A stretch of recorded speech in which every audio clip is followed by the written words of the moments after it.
Assalamualaikum warahmatullahi wabarakatuh.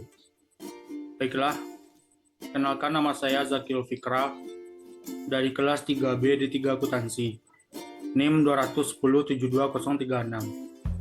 Di sini saya akan mempresentasikan hasil proposal tugas akhir saya yang berjudul Penyusunan Laporan Keuangan pada Viara Sulaman berdasarkan SAK MKM. Bab pertama yaitu ada pendahuluan. Ada latar belakang, rumusan masalah, tujuan penelitian. Bab kedua, tinjauan pustaka. Ada akuntansi, laporan keuangan, entitas mikro, kecil, dan menengah MK atau MKM, dan SAK MKM. Bab 3, gambaran umum perusahaan. Ada sejarah perusahaan, struktur organisasi, kondisi usaha saat ini. Baiklah, langsung saja masuk pada bab 1, yaitu pendahuluan. Ada latar belakang.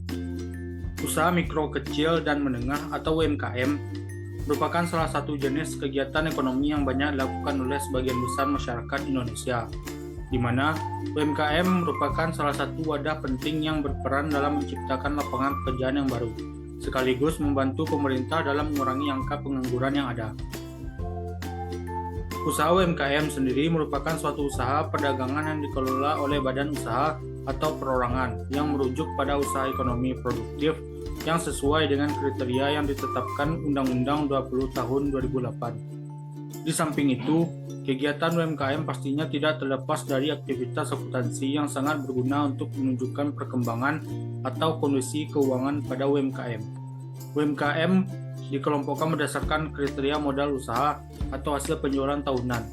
Kriteria modal usaha digunakan untuk pendirian atau pendaftaran kegiatan usaha, sementara kriteria hasil penjualan digunakan untuk memberikan kemudahan, perlindungan, dan memberdayakan UMKM. Dalam Viara Sulaman ini hanya mencatat keuangannya secara manual untuk pelaporan hariannya, dan belum menyusun laporan keuangan berdasarkan SAK MKM, serta menurut pemilik terlalu ribet dalam menggunakan pencatatan yang seharusnya.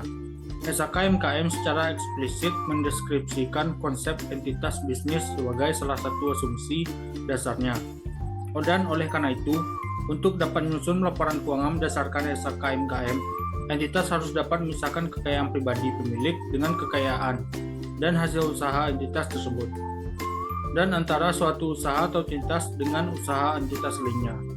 Dalam penyusunan laporan keuangan menggunakan SAK MKM pada Viara Sulaman, pemilik dapat mengetahui dan membedakan keuangan pribadi dengan keuangan usaha.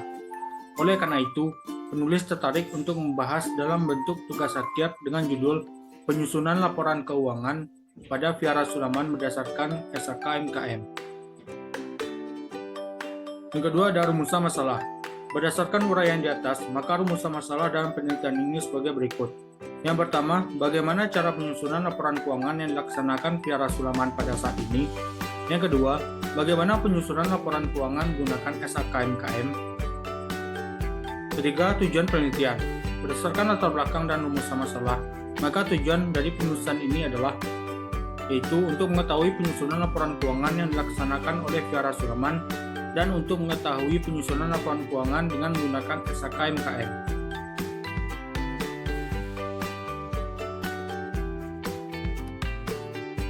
Yang kedua masuk pada bab 2, tinjauan pustaka.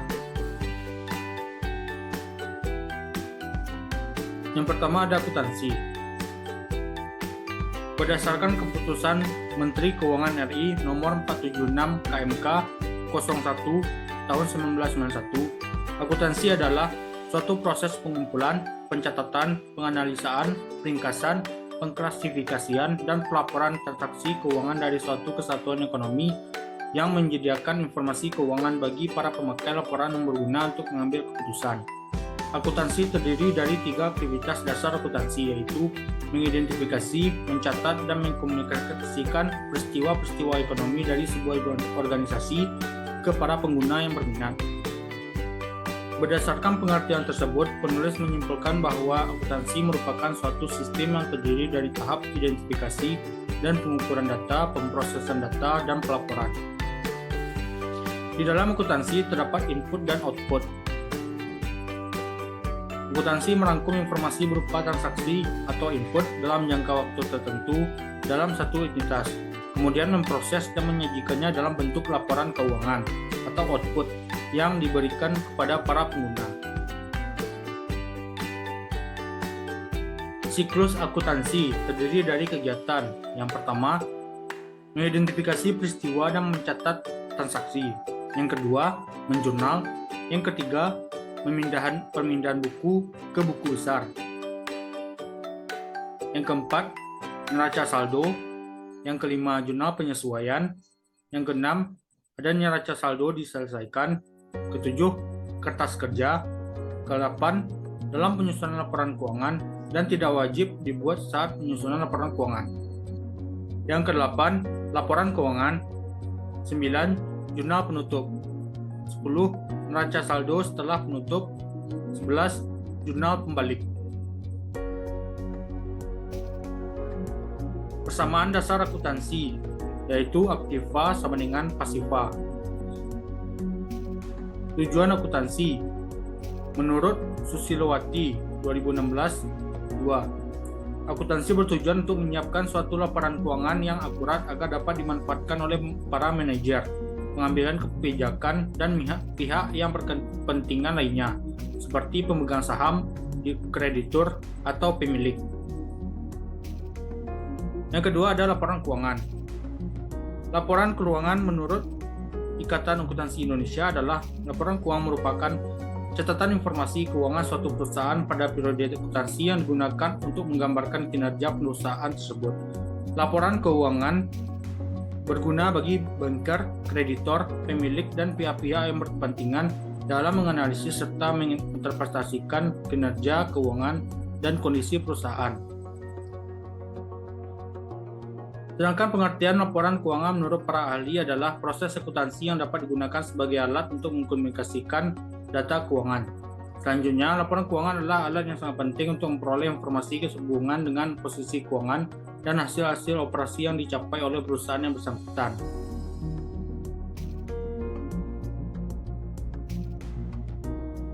Tujuan laporan keuangan adalah untuk menyediakan informasi posisi keuangan, kinerja keuangan, serta laporan arus kas suatu entitas yang bermanfaat bagi sejumlah besar pengguna dalam pengambilan keputusan ekonomi oleh siapapun yang tidak dalam posisi dapat menerima laporan keuangan khusus untuk memenuhi kebutuhan informasi tersebut. Bentuk-bentuk laporan keuangan yaitu pertama ada laporan laba rugi komprehensif, yang kedua laporan perubahan ekuitas, yang ketiga laporan posisi keuangan, yang keempat laporan arus kas, kelima catatan atas laporan keuangan, dan yang keenam laporan posisi keuangan pada awal periode komparatif.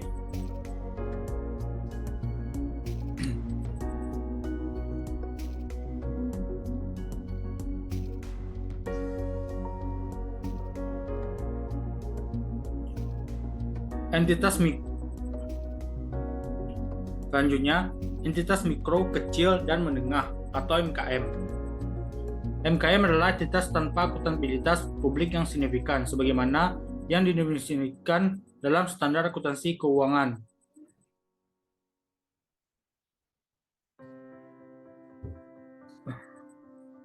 Yang selanjutnya yaitu entitas mikro, kecil, dan menengah atau MKM. MKM adalah entitas tanpa akuntabilitas publik yang signifikan, sebagaimana yang didefinisikan dalam SAK privat, yang memenuhi definisi dan kriteria usaha mikro, kecil, dan menengah. Berdasarkan Undang-Undang Nomor 20 Tahun 2008 tentang usaha mikro, kecil, dan menengah, untuk dapat dijelaskan pengertian MKM sebagai berikut. Usaha mikro adalah usaha ekonomi produktif milik orang perorangan atau badan usaha perorangan yang memiliki kriteria usaha mikro sebagaimana diatur dalam undang-undang. Yang kedua, usaha kecil adalah usaha ekonomi produktif berdiri sendiri yang dilakukan oleh orang perorangan atau badan usaha yang bukan merupakan anak perusahaan atau bukan cabang perusahaan yang dimiliki, dikuasai, atau menjadi bagian baik langsung maupun tidak langsung. Yang ketiga, usaha menengah adalah usaha ekonomi produktif yang berdiri sendiri yang dilakukan oleh orang perorangan atau badan usaha yang bukan merupakan perusahaan atau cabang perusahaan yang memiliki, dikuasai, atau menjadi bagian, baik langsung maupun tidak langsung, dengan usaha kecil atau usaha besar dengan jumlah kekayaan bersih atau hasil penghasilan tahunan sebagai mana diatur dalam Undang-Undang Nomor 20 Tahun 2008. Karakteristik entitas mikro, kecil, dan menengah. Kriteria usaha mikro. Yang pertama, memiliki kekayaan bersih paling banyak 50 juta, tidak termasuk tanah dan bangunan tempat usaha. Yang kedua, memiliki hasil penjualan tahunan paling banyak 300 juta. Yang kedua, kriteria usaha kecil, yaitu yang pertama, memiliki kekayaan bersih lebih dari 50 juta sampai paling banyak 500 juta, tidak termasuk tanah dan bangunan tempat usaha. Yang kedua, memiliki hasil penjualan tahunan lebih dari 300 juta, sampai dengan paling banyak 2 miliar 500 juta.